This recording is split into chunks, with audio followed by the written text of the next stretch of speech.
Baik Bang, yang berikut ini politik ini kita bicara hampir tuntas. Oh iya siap. Oke. Kita ambil minum. Ya. Sobat, embaran bercerita, minum hampir 2 kali.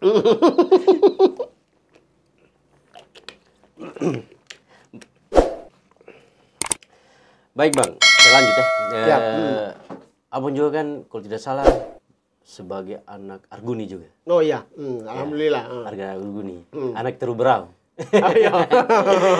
Nah hari ini kan kita tahu bahwa investasi di Fak-Fak ini kan akan masuk, yaitu investasi pupuk Kaltim. Pupuk Kaltim, ya. Nah itu letaknya kan juga di Betuanan. Arguni. Nah bagaimana abang sebagai anak Arguni, anak terberau melihat investasi ini untuk masuk di Fak-Fak?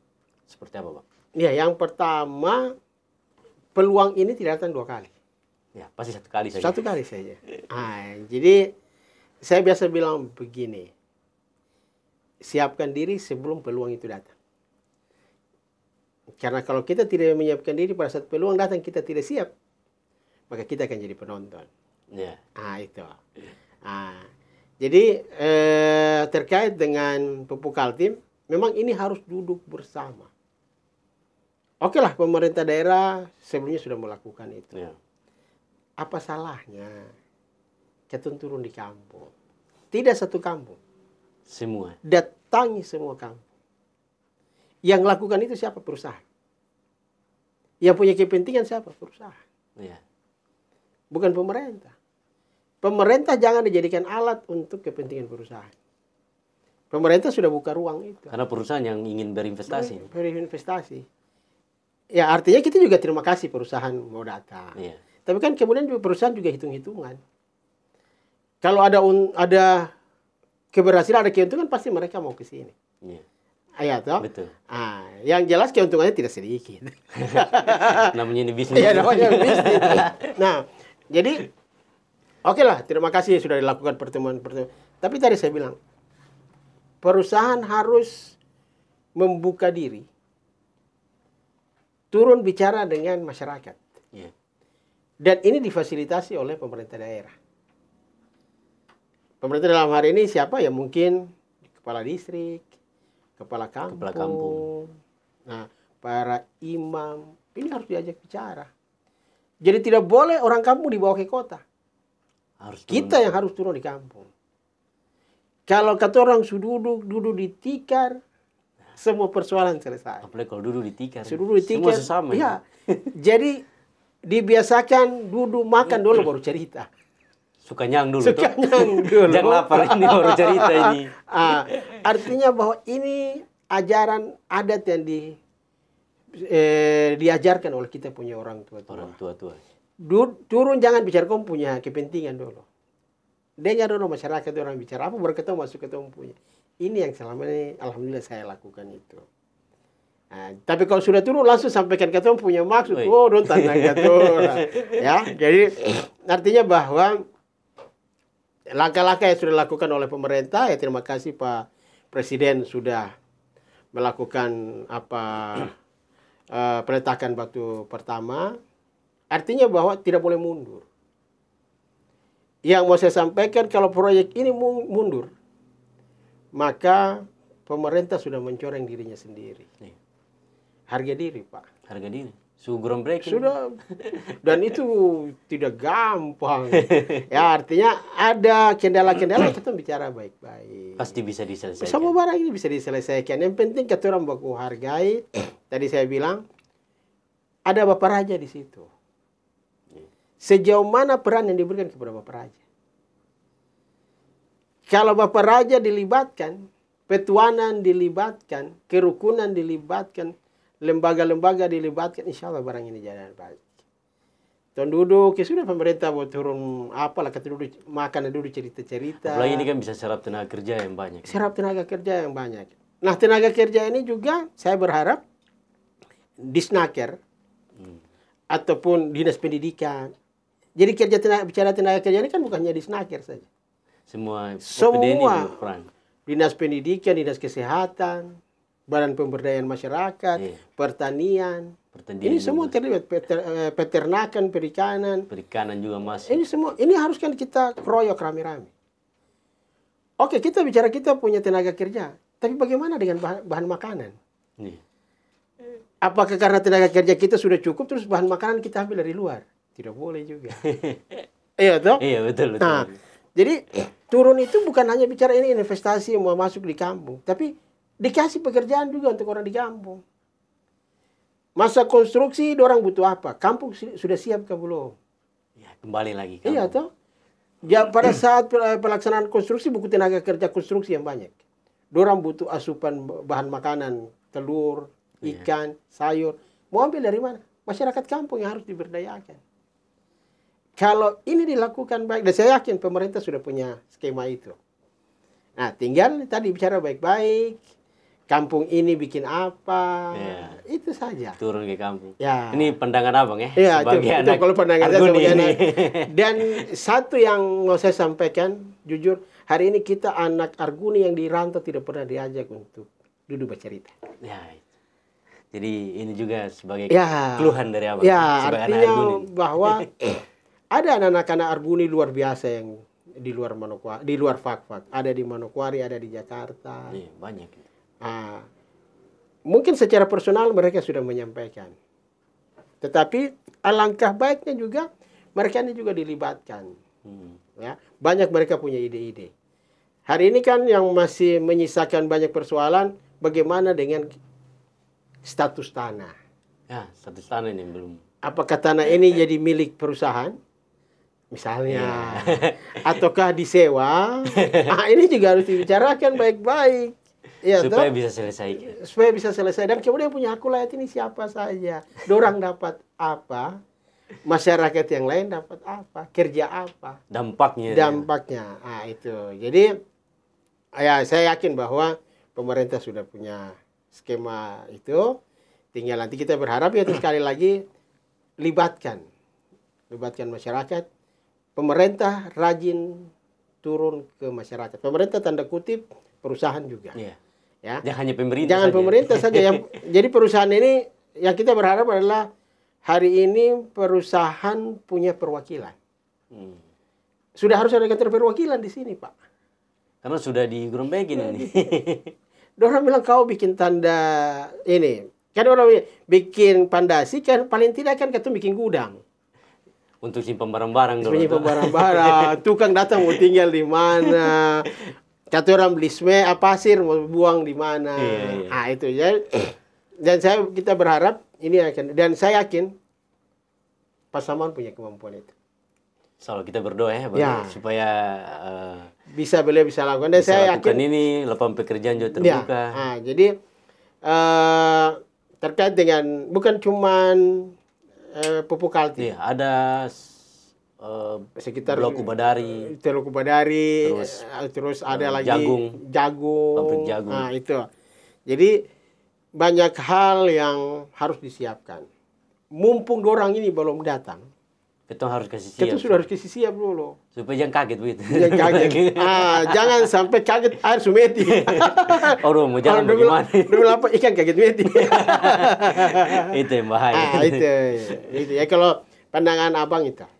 Baik. Ini masih seputar anak. Oh boleh. Siap. Anak Cerubrau.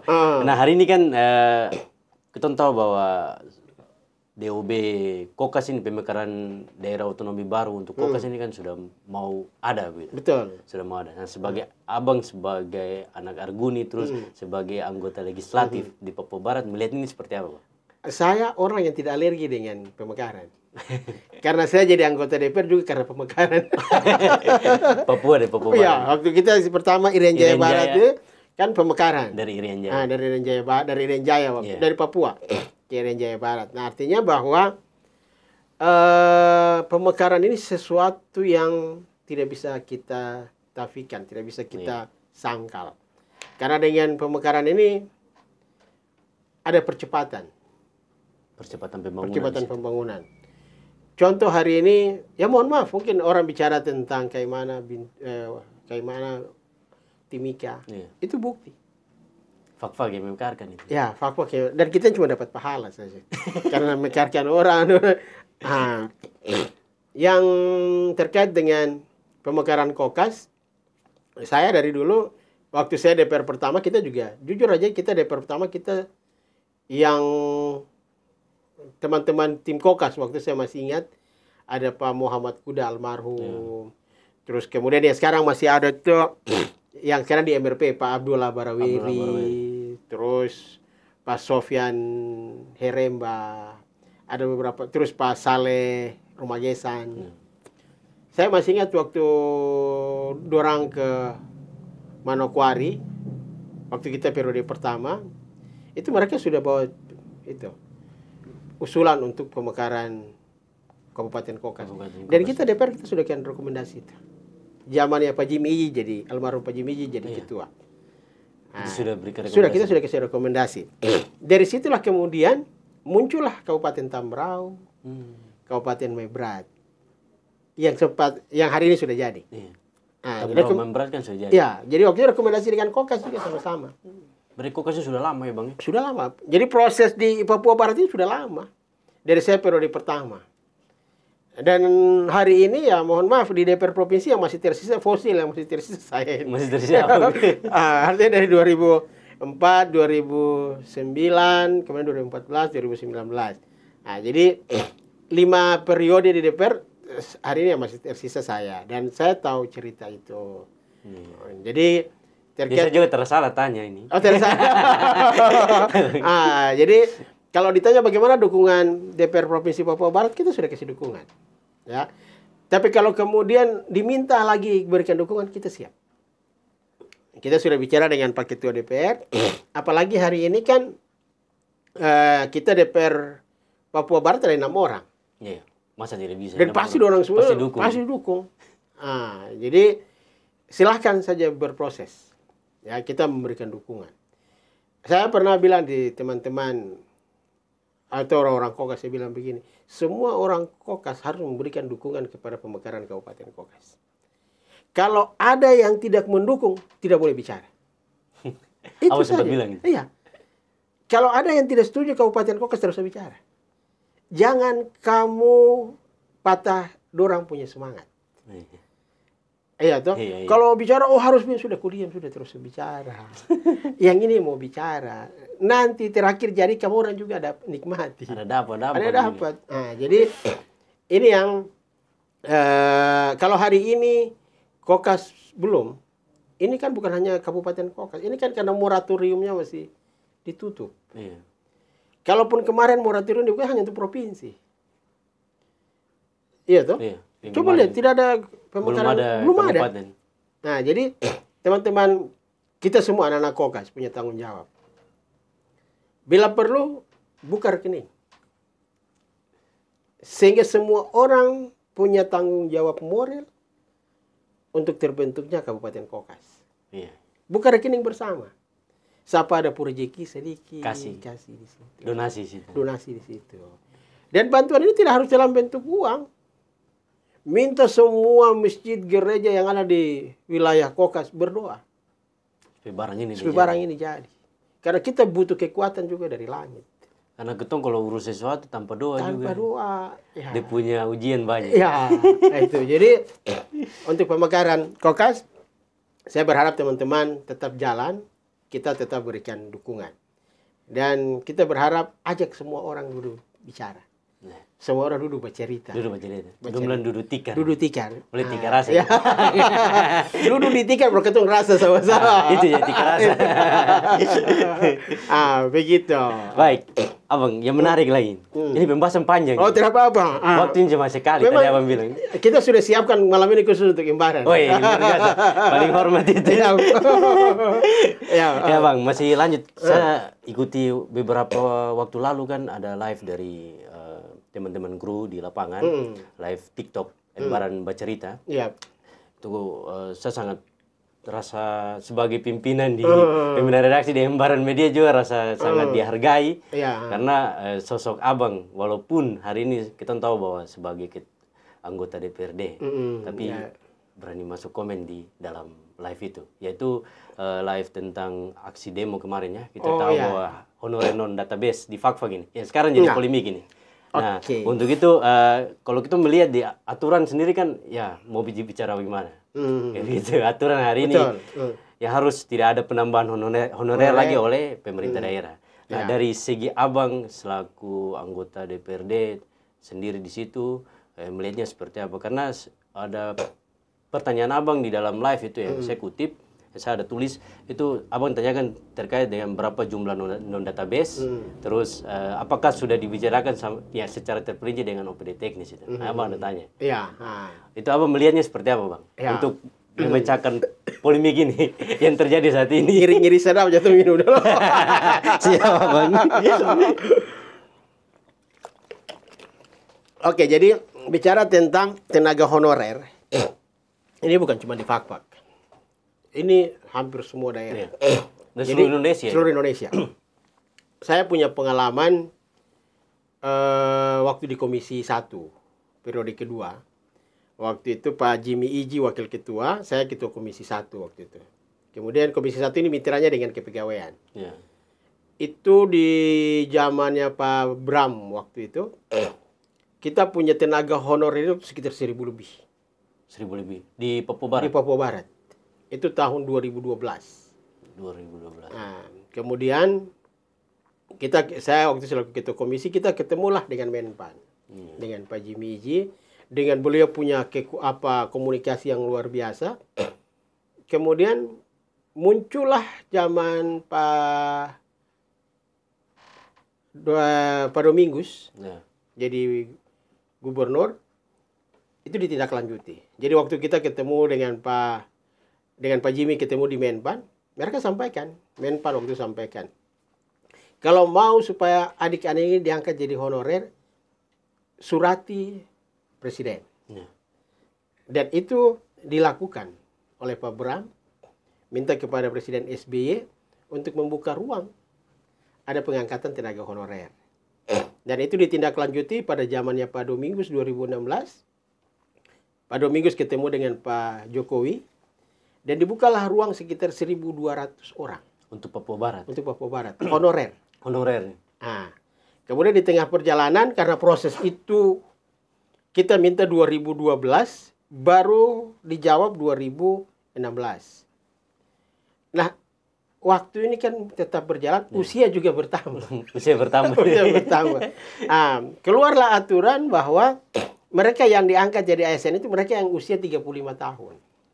Ke bawah. Ada orang ini umur lebih. Iya, toh? Iya. Dari sekitar 1.200 yang tervalidasi usia di bawah 35 tahun dan sarjana itu hanya sekitar 700. Banyak juga. Nah, yang tersisa sekitar 500 ini dong pun nasib. Oh, ini masih banyak lagi. Banyak yang belum. Jadi 1.200 itu yang diangkat jadi ASN itu 700. 700. Sisanya 500 itu tidak bisa jadi ASN. Nah, kemudian periode kemarin 2019 kita coba untuk bikin perda. Kita bikin raperda, minta supaya mereka yang 500 ini diangkat dengan mekanisme El Malik. Jadi mereka hanya diangkat satu kali. Diangkat satu kali. Jadi orang bilang cuci gudang. Supaya kasih beres ini, ya, 500 beres, ini. Iya, 500. Sehingga mereka tidak jadi P3K, tapi jadi ASN, PNS. Iya. Nah, jadi kalau hari ini ada yang bilang, mohon maaf kita agak mundur. Iya. Ada yang bilang P3K dengan ASN sama. Sekarang saya tanya, ASN ada mau tidak jadi P3K? Pasti tidak mau. Pasti tidak mau. Terdapat tunjangan. Iya tuh. Pensiun. Iya, kalau ada peluang kenapa kita tolak?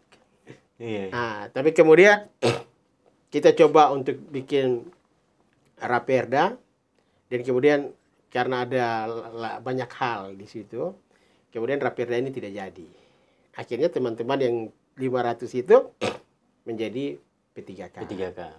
Nah, kembali ke kasus Fakfak ataupun kabupaten yang lain. Memang yang saya dapat informasi itu 2021 kan batas akhir. Kalau tidak salah. Kalau saya salah mohon maaf pemirsa. Bahwa ada surat dari Menpan bahwa 2021 itu sudah harus ada validasi terakhir.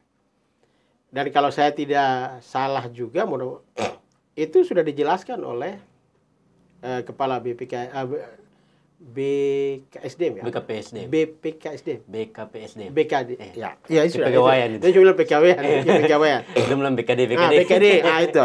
Nah, jadi saya tidak tahu, kemudian mungkin ada kebijakan lain, kemudian ada penambahan. Nah, ini sudah barang sudah terlanjur, tapi kita juga harus taat aturan. Pertanyaannya adalah hari ini ada mereka yang honor di bawah 2021. Tapi kan kemudian tidak diakomodir. Tidak akomodir. Nah, sekarang yang harus banyak berteriak adalah mereka yang di bawah 21. Iya, toh? Nah, artinya bahwa oke lah, ini kita bicara nasib orang. Semua orang mau supaya jadi, maaf ya, banyak yang mau jadi pegawai negeri. Banyak. Apalagi di Fakfak ini. Apalagi di Fakfak. Orang tua selesai lulus, kok harus di PNS? Ya, termasuk saya juga. Saya juga, Bang. Tapi kan terjun di sini. Itu. Jadi terkait dengan yang tadi, butuh data yang honor di bawah 21 berapa orang. Mereka ini dulu yang diperjuangkan. Dihabiskan dulu, cuci bersih dulu. Setelah itu baru kita orang bicara yang lain. Kasihan kita dapatkan informasi teman-teman di nakes, teman-teman guru. Apalagi nakes guru. Nakes guru. Nah, saya yakin bahwa bupati daerah manapun mereka tidak akan menutup mata terkait dengan, karena dia orang punya warga. Tapi dia orang juga tidak mau tabrak aturan. Iya toh. Nah, artinya sudah, mari kita bicara baik-baik.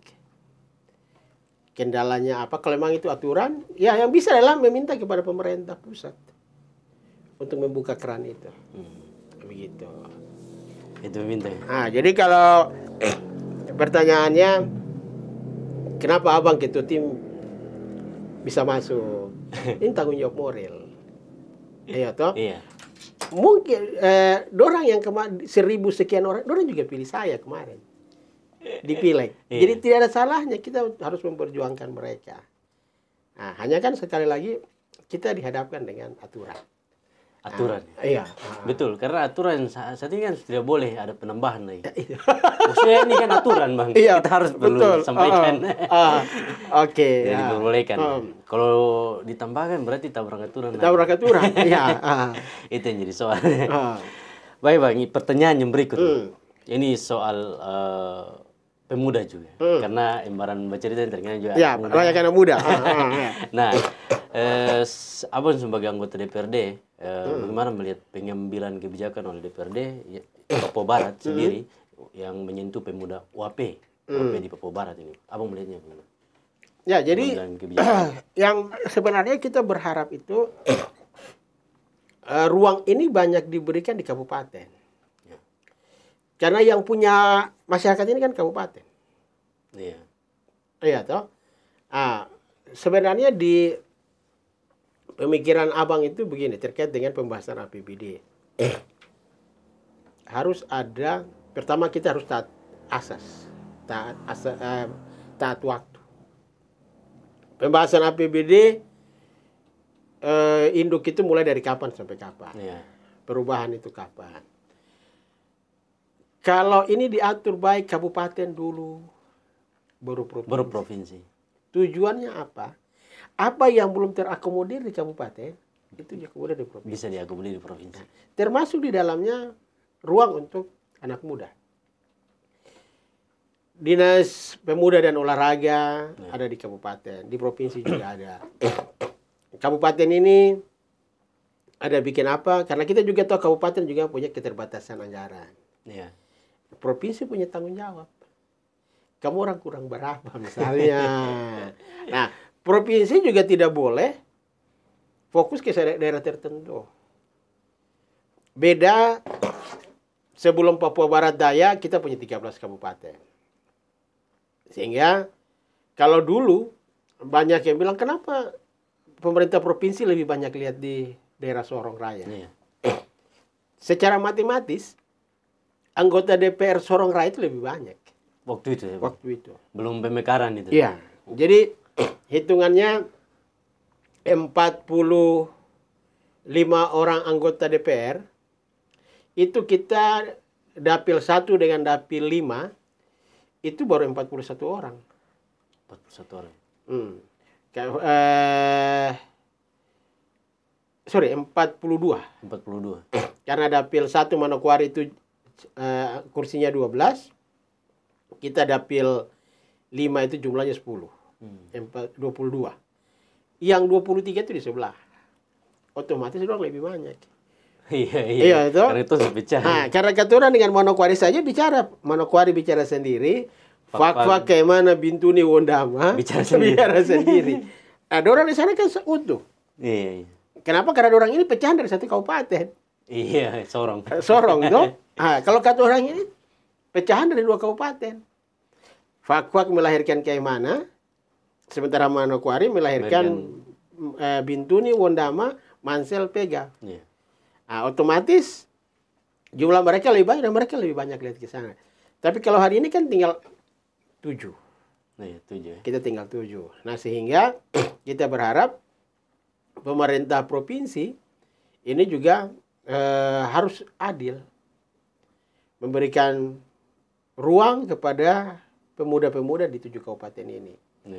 Nah, memang ini harus duduk bicara sama-sama di kabupaten ini menciptakan potensi apa, kabupaten ini apa, itu baru bisa. Baru bisa. Ya? Nah, jadi sekali lagi sudah kita bicara sama-sama dari kabupaten sampai satu hal yang mungkin juga kita lewatkan. Jadi jangan hanya bicara tentang provinsi dan kabupaten.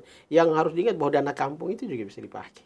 Dana kampung bisa pakai. Bisa dipakai. Nah, itu mungkin bisa dibahas di tahapan berikutnya. Gitu. Kalau kita sini panjang lebar berarti ini.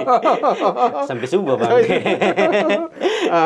Baik, saya tertarik juga itu program Abang secara pribadi atau sebagai anggota DPRD.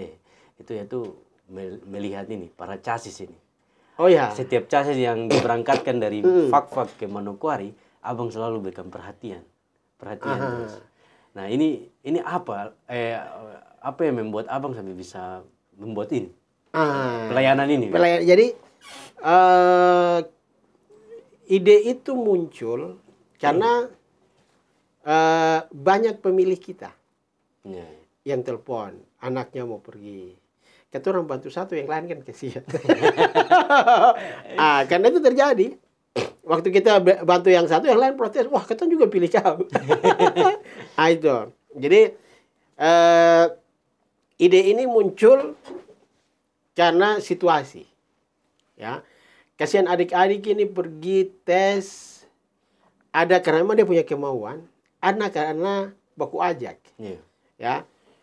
Yang kita dapatkan itu misalnya dia mau pergi tes karena dia sendiri, dia ajak dia teman. Ku ikut sudah. Nah, teman ini karena tidak punya kesiapan, sudah ikut. Sementara orang tuanya tidak punya kesiapan untuk berangkatkan anak ini. Ya sudah. Ini kan cerita kita waktu muda-muda ya.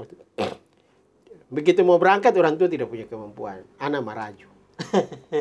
Iya toh. Oh sudah, kalau bapak ternyata saya begini, sudah orang tua dengan keterbatasan sudah aku berangkat sampai di sana tes, karena ini tes tidak punya kesiapan, tidak lolos. Begitu mau pulang karena tidak punya kesiapan pendanaan, telepon orang tua. Mama, bapak, beta tidak lolos, kita mau pulang. Apa yang dijawab oleh orang tua? Siapa suruh kau berangkat? Kau urus kau diri sendiri. Kita jadi beban. Kalau anak-anak ini lama di sana, siapa yang mau tanggung? Iya, betul. Disitulah kemudian saya bicara dengan metua dan keluarga. Sudah, anak-anak ini kita tanggung apa urus mereka. Jadi kita, dan ini sudah dari tahun 2000. Ini yang ke-5 kita urus. Yang ke-5 ini, Bang. Yang ke-5. Jadi begitu mereka ruang ini dibuka, kita coba fasilitasi sampai mereka. Jemput di pelabuhan. Ya, sampai jemput. Mulai dari jemput. Jemput. Kita berharap. Jadi kita berharap ke depan pemerintah daerah harus siapkan mereka punya tiket. Khusus untuk casis yang orang tuanya tidak mampu. Jadi harus ada data. Sudah harus ada data. Jadi saya juga sudah bicara dengan Pak Bupati, dengan Pak Wakil. Memang tahun ini kita belum coba, kita belum lakukan, pemerintah belum lakukan karena memang waktu mereka berangkat dengan pembahasan APBD juga mepet. Mepet pas. Nah, tapi saya sudah sampaikan ke Pak Bupati dan Pak Wakil, ini kita punya janji politik. Biar sedikit harus kita lakukan, dan itu saya sudah lakukan. Tinggal Bapak orang kasih lengkap dia. Lengkap dia saja. Jadi hari ini casis Fakfak yang pergi ikut tes sekitar 400 orang lebih. Kan ada pakai per gelombang ya Bang ya? Ya, totalnya 400. Yang pertama itu 325. 323. Nah, jadi pada saat mereka pergi ini kan tibanya malam. Dan itu bulan puasa. Nah, dan sebenarnya gelombang pertama dan kemudian kita siapkan mereka punya makan. Makan sahur. Buka puasa. Iya, jadi kalau buka puasa kan sudah di kapal. Oh iya. Karena mereka tibanya waktu itu jam 10 malam. Jadi kita siapkan makanan sekitar 350 kotak. Dan ini untuk mereka persiapan langsung mereka sahur. Nah, walaupun mungkin tidak terlalu maksimal, tapi paling tidak ada lah yang sudah kita lakukan. Nah, kita sudah menyiapkan ada sekitar 8 rumah. 8 rumah di Manokwari. Di Manokwari. Nah, jadi baik itu rumah besar maupun rumah kecil yang kopel itu. Karena memang ada adik-adik ini juga mereka sudah cari kontrakan sendiri. Nah, rumah yang kita siapkan ini untuk mereka yang orang tuanya tidak mampu. Atau mereka yang tidak dapat tempat. Nah, itu. Jadi pada saat kapal berangkat, saya sudah kasih tahu teman-teman polisi. Saya terima kasih untuk teman-teman di Polres Fakfak, Pak Kapolres, terima kasih. Jadi kita komunikasi. Saya sampaikan ke pendamping, tolong catat yang belum dapat tempat. Kalau belum dapat tempat, kita siapkan tempat. Nah, walaupun tempatnya tidak terlalu maksimal. Minimal mereka tidak tidur di lantai kosong. Nah, jadi ada yang kita siapkan kasur, walaupun jumlahnya terbatas. Nah, karena jumlahnya ini kan setiap orang Fakfak ke sana itu sekitar di atas 300-an. Nah, ini kalau kumpul siapkan kasur 400 ini juga lumayan. Rasa juga. Nah, lain hal kalau kemudian besok Pemda siapkan. Itu beda. Itu beda. Nah, jadi kasur kita sudah siapkan. Baik kasur yang agak bagus. Saya pernah lihat kasur itu sekarang lagi ngetren di TikTok. Yang lipat itu. Yang lipat itu ya. Itu kita sudah siapkan. Bahkan alhamdulillah istri saya kemudian bikin suruh orang bikin spray. Supaya ini bisa diulang dipakai lagi. Nah, itu. Terus kemudian ada kasur sampai hambal kah? Selimut ini. Bukan yang macam karpet hambal. Iya. Nah, itu karpet yang agak tebal itu. Karpet Malaysia kah apa kayak itu. Nah, itu kita beli. Untuk yang mereka halus sekali. Iya, yang halus itu agak tebal tuh. Itu. Sampai siapkan itu. Iya, itu. Bahkan sampai bantal. Bantal juga disiapkan. Bantal kita siapkan dia punya sarung. Kita siapkan. Nah, itu. Jadi setiap minggu biasa kita kontrol. Minta adik-adik sudah kamu cuci sarung itu supaya bisa dipakai lagi. Nah, kita juga siapkan kompor. Terus kita siapkan Bama. Bama juga. Ya, itu amal jariah, Bang. Ya, amal jariah. Dan ini juga ucapan terima kasih. Ada yang protes begini, wah Abang, tapi kan kemarin tidak pilih. Anda tidak pilih karena tidak tahu. Insya Allah kalau nanti pasti dong pilih. Ini sekarang sudah kan dia tahu. Dan jujur suara kita banyak itu karena itu. Ada yang bisa bayangkan, saya waktu kampanye Pileg, itu ada ibu dari Torea datang ikut saya pertemuan di Wago. Itu cuma datang bilang, Pak terima kasih kemarin sudah saya puana ikut tes polisi. Itu saja. Saya tanya anaknya lulus, dia bilang tidak. Tapi saya datang cuma minta terima kasih. Itu.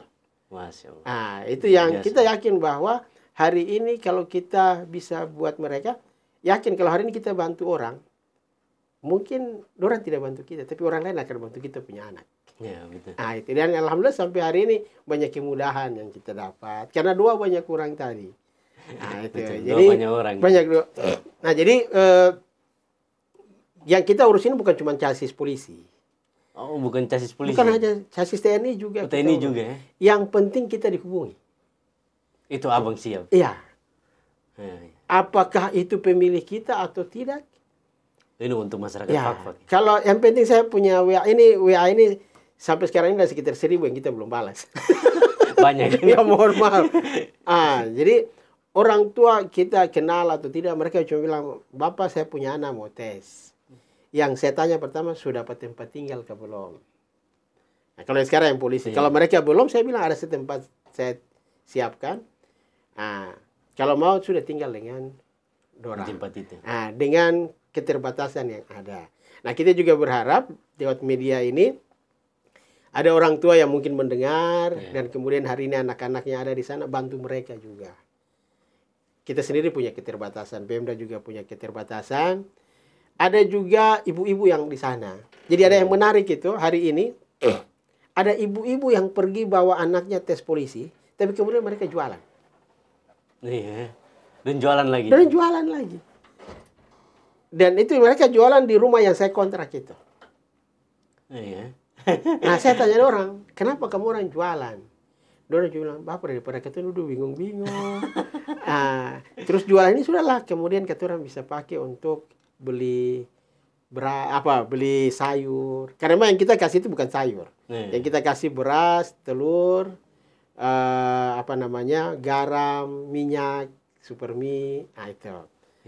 Dan saya kemarin bilang di Metu sudah kita ada dana sedikit, bantu untuk mereka punya modal usaha, walaupun sedikit. Masya Allah. Amal jariah juga. Ya. Jadi ini yang kita minta kepada orang tua, kalau kemudian hari ini ada anaknya yang masuk di kita punya kontrakan yang kita siapkan, ya terbanyak kalau ada ikan kamu kirim. Ikan tumbuh kan? Ya, ikan tumbuh kan. Ada sagu kah, kirim. Kalau kemudian ada orang tua yang mungkin orang tuanya nelayan, mau kirim ikan, kasih tahu saja. Insya Allah ada kapal kita kirim lewat kapal. Karena dorang ini juga butuh asupan. Insya Allah nanti besok sekitar tanggal 23 mereka ada ujian psikotes. Oh, ini masih tahap tes? Masih tes. Kemarin mereka sudah tes kesehatan pertama, rikes pertama. Itu ada yang sudah gugur sekitar hampir 100 orang. Dan mereka pulang, ya kalau ada orang tua yang minta kita belikan tiket, kita beli. Sampai tiket juga sampai pada tingkatan itu. Dengan keterbatasan? Dengan keterbatasan. Rezeki selalu saja ada. Karena amal jariah. Iya. Jadi kemarin ada sekitar 30 orang dengan kapal Labobar yang 2 minggu lalu itu. Ya, saya cuma bilang saya kirim KTP, kita belikan tiketnya. Sampai di pelabuhan kita kasih sudah orang pulang. Itu. Masya Allah. Semoga abang punya program sendiri ini ya. Amin. Memberikan pelayanan ke masyarakat ini. Menjadi amal jariah. Amin. Terus berjalan terus. Amin. Sukses selalu bang. Bang ini masih ada beberapa pertanyaan. Oh tidak apa-apa, lanjut aja. Kan ini menarik. Saya baru dapat narasumber yang itu udah asik cerita begini. Baik bang.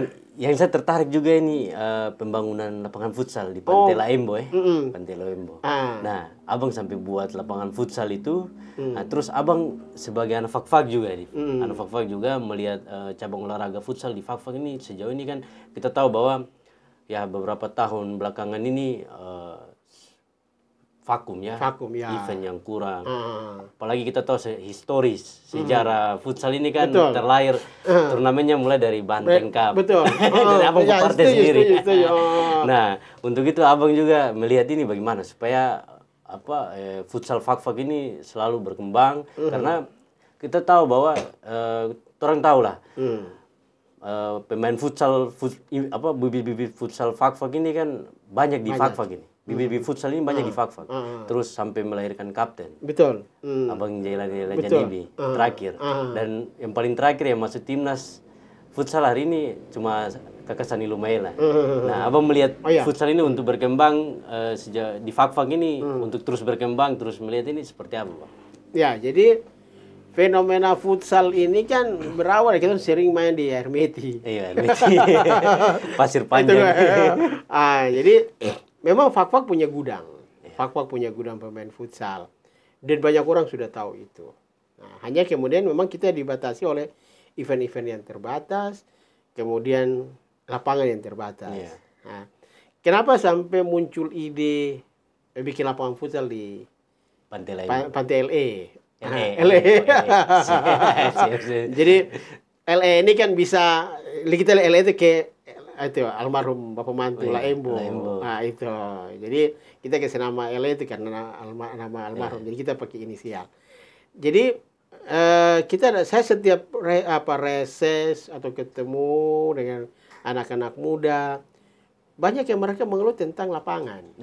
Dan mereka bilang, "Abang, kalau kita main ini harus pergi ke kota. Puncak. Harus ke puncak. Terus ketemu bayar. Bukan persoalan bayar, antrinya itu." Iya tuh. Nah, kemudian saya bicara dengan keluarga, kebetulan ada lahan keluarga, sudah kita bangun.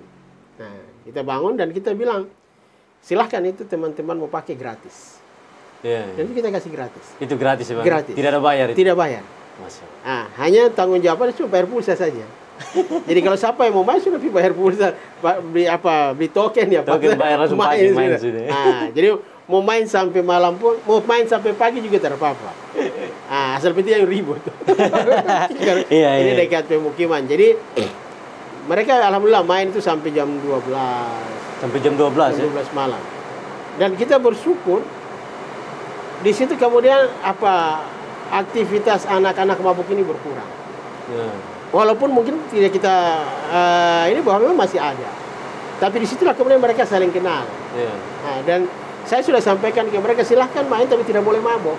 Iya, itu utama. Itu yang utama.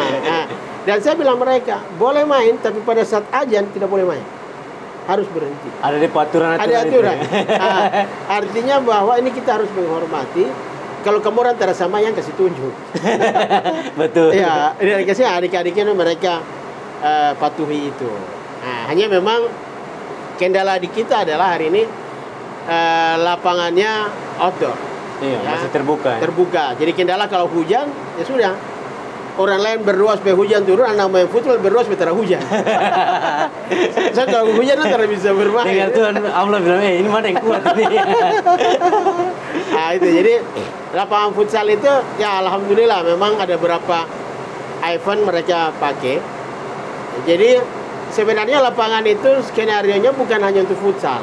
Oh, bukannya untuk futsal ya? Ada yang lain. Berapa waktu yang lalu dipakai juga untuk voli. Kita memang sengaja di pinggir itu kita bikin trek untuk orang-orang tua mereka jogging kalau pagi. Tapi karena memang keterbatasan juga. Karena memang jujur di situ tidak ada biaya perawatannya. Jadi sudah kalau pas rumput anak-anak bermain, sudah kamu bermain tapi cabut rumput. Ada ini anak-anak kecil mereka punya semangat itu. Jadi kita siapkan bola. Itu kebetulan kalau ada yang main sudah jadi mereka main. Itu untuk melihat futsal di Fak-Fak. Iya, itu. Jadi kita berharap event-event ini tetap jalan. Ya, harus berbanyak event. Jadi kemarin misalnya ada event turnamen Ramadan namanya? Sahur Cup. Sahur Cup. Itu banyak event-event yang kita lakukan. Jadi dulu pertama kita launching itu langsung kita buat kemarin kita sempat buat Banteng Cup. Oh, kemarin? Iya, sebelum Lebaran. Orang futsal lahir dari Banteng Cup. Iya lah. Itu hanya kalau di situ kita sudah batasi boleh main, tidak dibatasi usia, tapi kalau pertandingan dibatasi. SMP ke bawah. Biar bibit-bibit ini bisa lihat ya, Bang. Menghindari konflik. Oh, menghindari konflik. Ya selain bibit gitu, konflik karena pertandingan futsal ini kan banyak body tag. Saling bersentuhan. Nah, ini kita khawatir. Apalagi usia anak-anak remaja. Cedera lagi, bahaya. Kita takutnya hal yang di lapangan dibawa keluar. Tidak di situ tapi di luar. Ya, itu. Karena semangat anak-anak muda kita pernah itu. Dan saya bilang di teman-teman, kalau mau bermain anak SMA, mahasiswa silakan. Tapi kalau bikin turnamen, SMP ke bawah. Nah, kenapa kita SMP ke bawah? Kalau SMP ke bawah pasti orang tuanya datang nonton. Iya. Nah, dan itu kita pernah coba. Waktu kita bikin pertandingan anak SD, sampai di Werpigen datang. Sampai di Werpigen datang nonton. Werpigen datang. Dan orang datang pakai Johnson. Karena kalau ini lewat Tanjung. Ya, mereka pakai waktu itu orang pakai 3 Johnson. Datang hanya nonton anak-anaknya bermain. Yang mau kita sampaikan pesannya adalah apa? Hiburan tidak harus di kota. Iya. Sekali-sekali orang kota juga datang di seberang. Di seberang. Pergi lihat. Jangan nanti mau pesta saya baru kamu datang. Itu bahaya. Itu bahaya. Itu yang membuat kenapa kita buat lapangan itu. Dan alhamdulillah sampai sekarang teman-teman masih jalan. Bang, yang berikut lagi nih, ini baru saya kemarin. Baru saya kemarin, abang sebagai pendiri ya di Jaringan Perempuan Perubahan Fakta. JP2F. JP2F. Yang didirikan oleh Abang Salisino sendiri ya. Nah, itu apa maksud dan tujuannya, Bang? Jadi ide ini banyak orang punya ide. Oh, banyak orang lagi. Banyak. Jadi kita ini hanya tampung orang buat aspirasi. Ya. Kita punya potensi perempuan. Ya. Jadi kalau kemudian ini muncul hanya momennya pas mau era Kartini. Tapi momennya pas momen. Jadi memang bersyukur karena setiap momen yang kita bikin ikut. Ya, jadi nyambung. Yeah. Jadi JP2F ini kan dia lahir setelah Lebaran kemarin. Baru saja. Belum sampai 1 bulan. Nah, itu hasil kita diskusi. Karena saya selaku ketua tim, mohon maaf, kalau kita jalan, banyak tim-tim perempuan di dalam Santun ini. Ya. Ada mama-mama hebat. Itu. Terus kemudian ada tim RT, itu ibu-ibu banyak. Dan kemudian saya sendiri punya tim juga, itu banyak ibu-ibu. Nah, mereka ini kan butuh untuk mengaktualisasikan diri, butuh pengakuan. Perempuan juga mau dihargai. Sementara ruang yang ada ini terbatas. Hari ini kita tahu organisasi perempuan misalnya PKK, terus ada LABEPA ya, LABEPA. Terus kemudian ada Dharma Wanita. Tapi kan kemudian ini terbatas. Karena secara aturan mereka dibatasi jumlah orang. Sementara yang mau bergabung itu banyak. Ya. Nah, dari situlah kemudian muncul ide. Kita sudah bekerja, sudah berjuang untuk Santun. Tanggung jawab kita adalah menjaga mereka. Dalam bentuk apa? 32 program ini. Nah, perempuan ini harus tampil untuk menjawab peluang yang ada. Macam tadi saya bilang, besok begitu investasi ini turun, orang butuh telur. Tenaga kerja. Nah, ini kan kita butuh kelompok-kelompok petelur. Orang yang hari ini giat di rumah itu cuma ibu-ibu. Jadi tidak ambil dari luar lagi. Sudah tidak perlu ambil dari luar. Dari fak-fak sudah ada ini. Sudah ada. Jadi tidak perlu lagi ada telur-telur fak-fak. Itulah kemudian kenapa JP2F ini hadir. Dia harus berkolaborasi dengan dinas-dinas. Kita berharap ini kita punya kelompok-kelompok perempuan. Program-program ini kasih didorong. Taruhlah misalnya ayam. Kan tidak perlu cari lahan yang jauh. Di rumah saja. 1 orang berapa ekor. Kumpul-kumpul. Itu. Terus kemudian hari ini kan bertani ini kan tidak harus kebun yang besar. Kenapa kita kemudian tidak bertani di rumah sendiri? Ada lahan. Nah, ini kan dengan kemajuan teknologi sekarang ini. Boleh secara hidroponik bisa. Terus media-media yang dipakai untuk bertanam ini kan sudah banyak. Bisa pakai galon. Galon juga bisa. Iya tuh. Di kolam ikan juga bisa. Kolam ikan juga bisa. Nah, kemudian ini kenapa tidak ditangkap? Daripada cari orangnya sudah ibu-ibu ini saja. Dan yang kita lihat kalau ibu-ibu ini diberdayakan, insya Allah potensi tadi telur, sayur ini bisa terjawab. Nah, jadi ruang ini yang kita mau untuk kasih ke ibu-ibu. Itu yang dirikan JP2F. Nah, jadi sengaja kita pakai kata jaringan. jaringan supaya dia bisa masuk ke semua. Dan konsolidasinya mudah, dan kemudian dia tidak terkooptasi dengan salah satu organisasi.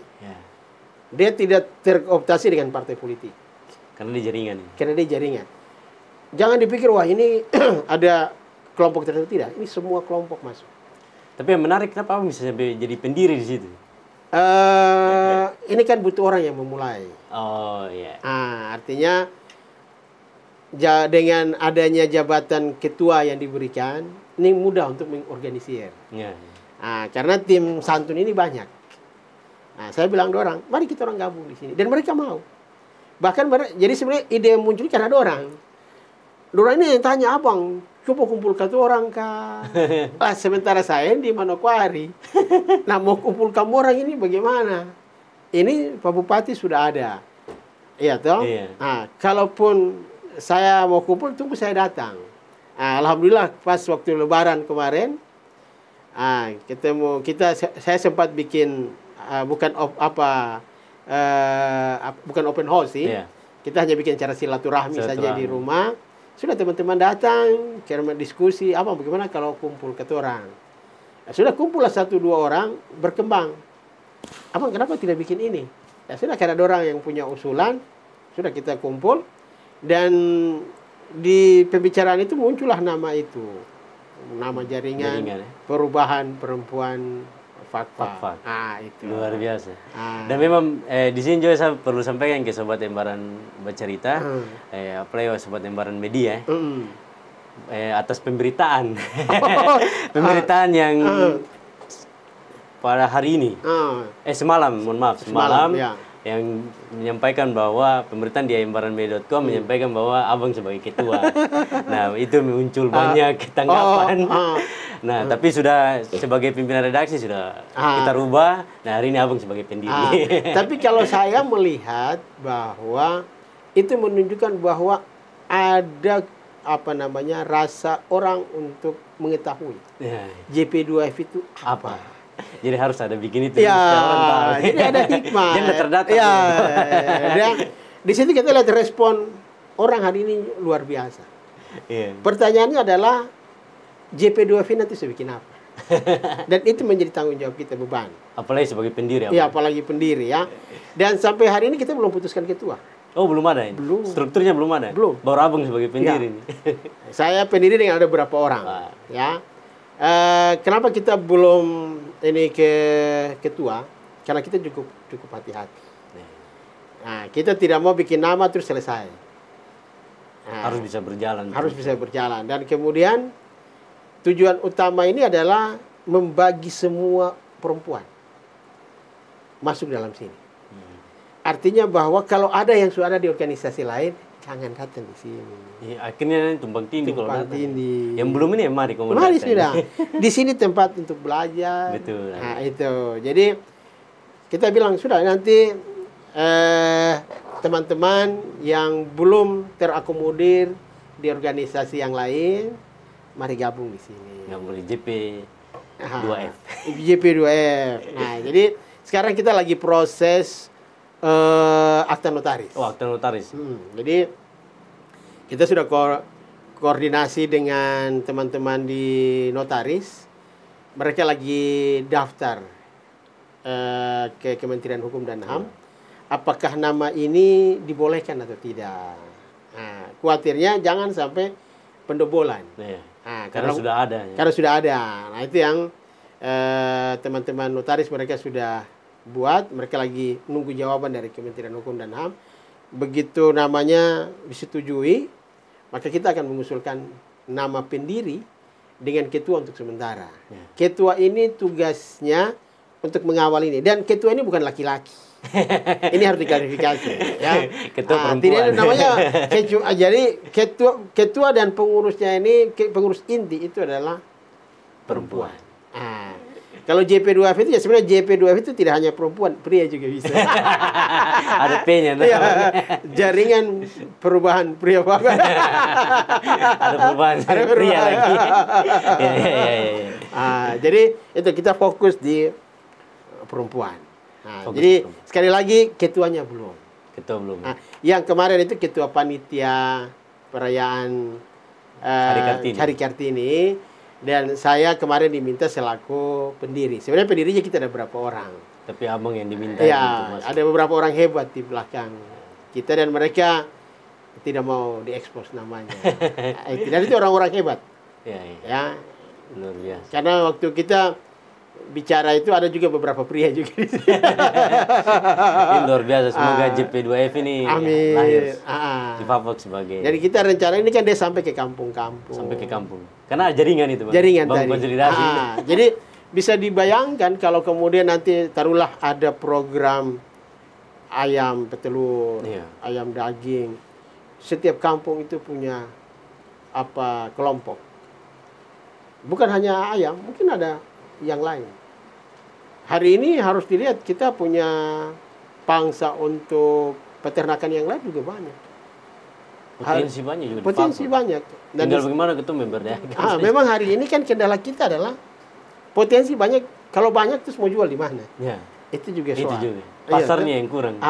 Jadi nanti kita coba JP2F ini juga nanti coba menyampaikan program ke Pak Bupati. Terkait dengan nanti besok kita punya hasil banyak, mau dijual kemana. Dan saya yakin insya Allah Pak Bupati punya kemampuan untuk itu. Semoga semua berjalan lancar. Semua harus jalan, semua harus diberdayakan. Jadi untuk kemajuan Papua. Jadi kemarin mungkin dalam sambutan saya, mohon maaf ada menyentil tentang perilaku sosial. Adik-adik kita yang perempuan yang mohon maaf, kalau malam kita lihat mereka sering duduk di Jalan Baru. Ya memang ini marak hari ini juga. Apalagi pelajar hari ini. Saya cukup hati-hati untuk menyampaikan itu. Betul. Tapi ini tanggung jawab kita. Ya, saya biasa dengan metua kalau kita datang. Kalau kita ini kan politisi ini kan pulang jam 12. Tidak ada politisi yang tidur jam besar. Yang tidur jam besar itu bukan politisi. Itu orang kantoran asli. Jadi kadang saya itu ketemu anak-anak, kita punya anak-anak ini, mereka sampai malam. Sampai ada pernah saya punya anak pulang sini terus anak saya tanya, ayah dulu orang tua tidak cari. Itu lagi. Lah, bahasanya kemudian kena. Oh ini tanggung jawab kita semua. Apalagi saya guru. Berawal dari guru. Ini kan tanggung jawab kita. Makanya mohon maaf kalau kemudian tadi malam saya coba untuk menyentil itu, karena ini tanggung jawab kita semua. Kita punya data banyak anak-anak kita yang tidak lanjut sekolah karena kemudian faktor tadi, faktor yang kita tidak inginkan. Tidak ingin, seharusnya tidak itu. ada di ini faktor sosial dan itu angkanya cukup tinggi. Kita bisa lihat wawancara dengan Dokter Amira. Itu dan ini menjadi dan ini harus ada keberanian dan itu harus menyampaikan oleh orang tua. Yang bisa jaga anak-anak di rumah itu orang tua perempuan. Bapak bicara Anda bisa melawang, tapi kalau mama pukul. Itu makanya kita berharap jaringan ini tidak hanya jaringan JP2F ini tidak hanya bicara masalah ekonomi, tapi juga bicara tentang akhlak. Karakter itu harus dibangun juga dari rumah. Mulai di era digitalisasi. Digitalisasi ini. Nah, ini makanya peran orang tua, terutama mama, perempuan, ini juga harus dikasih peran. Dan itu harus kita sering ingatkan. Jadi kalau mohon maaf, mungkin bahasa saya agak tidak enak. Ya saya mohon maaf, ini tanggung jawab moral. Harus mengingatkan. Harus mengingatkan. Karena saya pernah, cerita-cerita dengan para ustadz. Orang bilang sudah yang bisa kita sampaikan itu kan tidak harus dalam bentuk ayat. Hal-hal yang baik itu sampaikan saja. Karena terakhir itu besok di akhirat saya tanya, kau punya jabatan itu pakai untuk apa? Apalagi titipan abang. Itu. Jadi pertama itu sudah belajar ikhlas. Itu dulu. Dan insya Allah kita sudah coba untuk ikhlas semua hal. Sudah melalui fase-fase itu. Karena pernah juga tidak lolos. Tidak lolos. Jadi jujur saja. Tapi memang politisi itu harus begitu. Harus jangan menang-menang terus. Dapat kalah lagi. Jadi saya biasa bilang begini. Orang pada saat panjat pohon pala itu dipikir dia sudah paling hebat. Orang di atas pohon pala itu, pemain bola pada saat dia di lapangan dia merasa dia yang paling hebat. Tapi coba begitu dia ditarik dari lapangan, kemudian dia bilang, oh ternyata saya salah lari. Seharusnya saya lari sebelah sini. Seharusnya begini. Iya. Nah, sama dengan orang yang memanjat pohon pala. Begitu dia turun, baru dia bilang, oh saya salah panjat ini. Seharusnya saya panjat dari pohon ini, terus saya rengen di sebelah sini. Baru dapat buah. Baru dapat buah. Nah, dan itu yang alhamdulillah di 2019 kita lakukan itu. Mengevaluasi. Oh kalau ternyata di sini segmennya apa, kita masuk dengan cara seperti apa. Kalau mereka di sini sukanya apa, kita ikut mereka. Jangan harap mereka ikut kita, tidak boleh. Nah, jadi ini yang tadi termasuk yang perempuan tadi. Oh perempuan ini banyak yang mau menunjukkan bahwa saya juga bisa, tapi wadahnya tidak ada. Nah, mari ada di JP2F dan saya bilang tadi malam kita evaluasi, kita sini semua orang hebat. Tidak boleh ada yang merasa bahwa dia paling hebat. Nah, semua ini sama.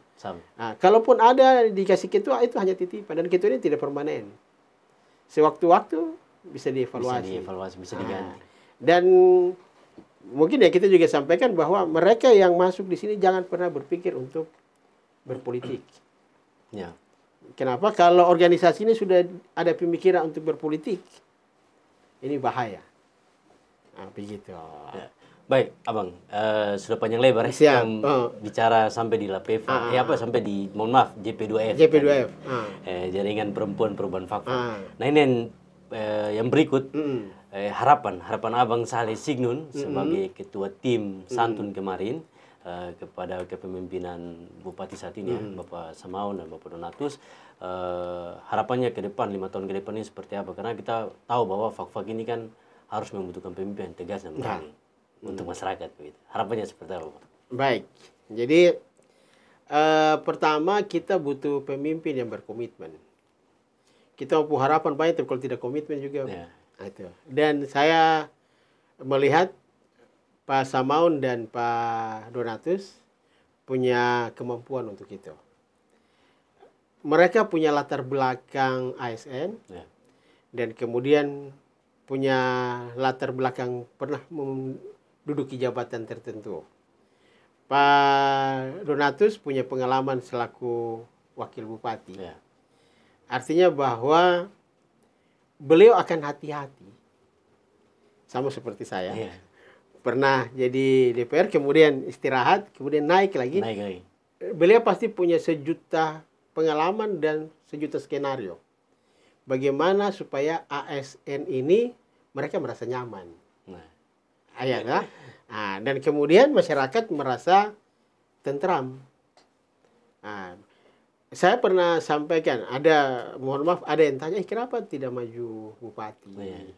Saya bilang begini, kalau cuma jadi bupati dan pakai APBD semua orang bisa. Iya toh? Tapi kita butuh seorang pemimpin yang bisa mencari sumber pembiayaan dari luar.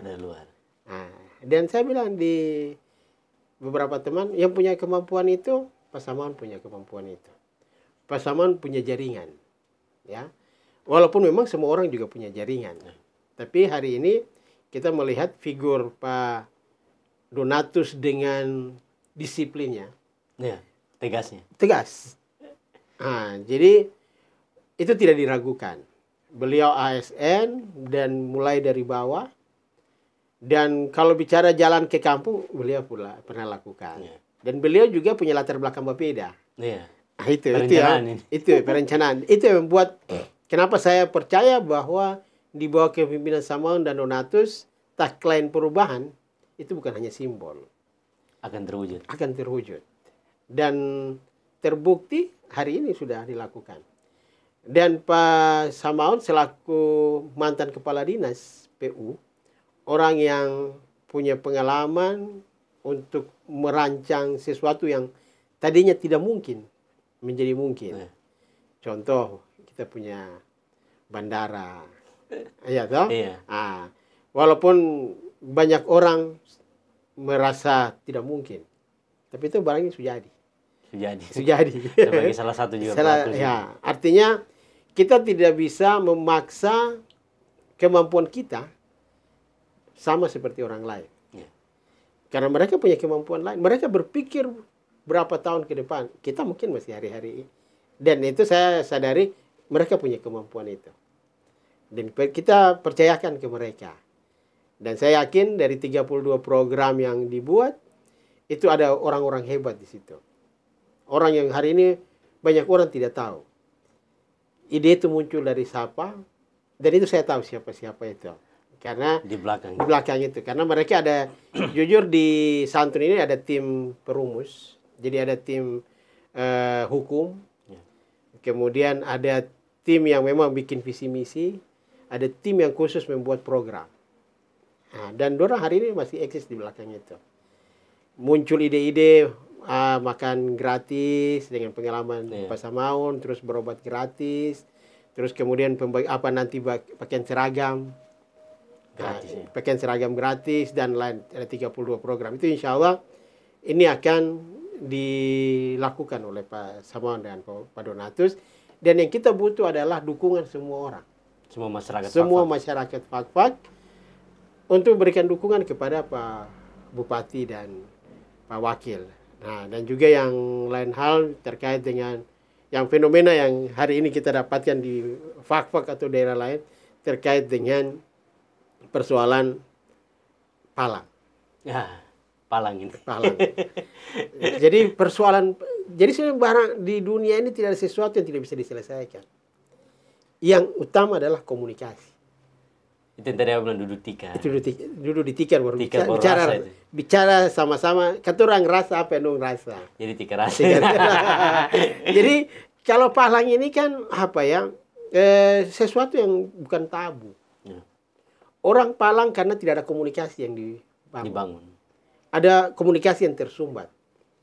Nah, itulah kemudian orang Palang. Tapi kalau kemudian semua stakeholder mulai dari bupati, OPD, camat atau distrik, kepala kampung, sampai pada imam diberikan ruang, itu pasti bisa. Dan saya yakin ini bisa dilakukan oleh Pak Donatus.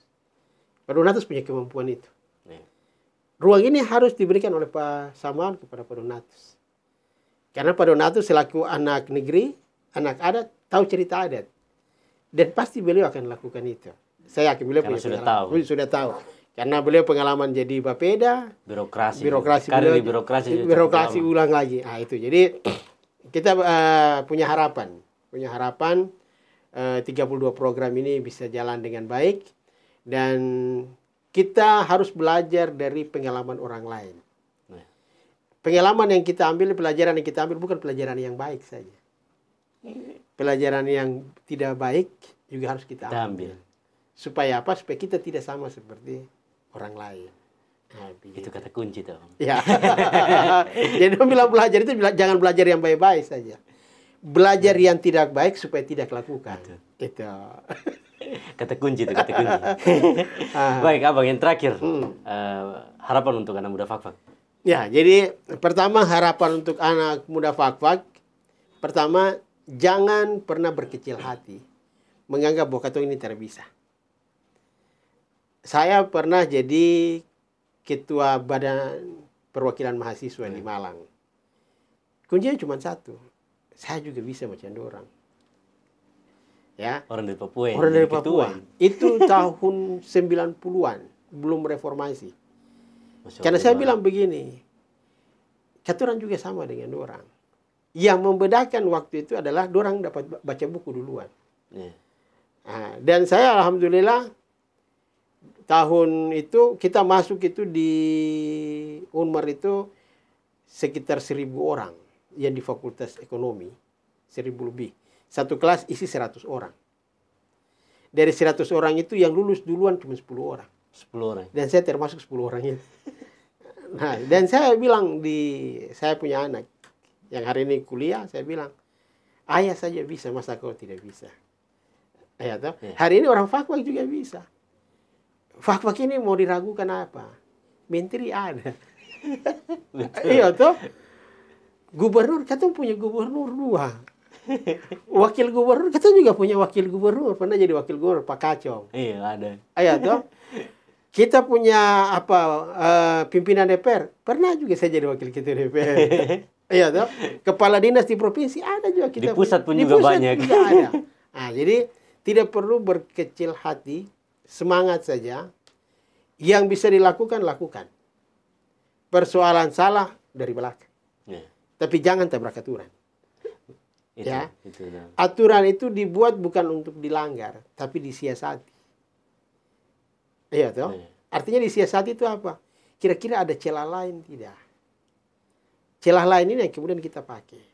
Nah, jadi untuk anak-anak muda Fak-Fak, banyak ruang yang sudah ada, mari kita manfaatkan. Banyak potensi dan orang bilang ini kan banyak pintu, tinggal kita tutupi pintu yang mana saja. Pintu suada. Pintu suada, tinggal kita mau saja.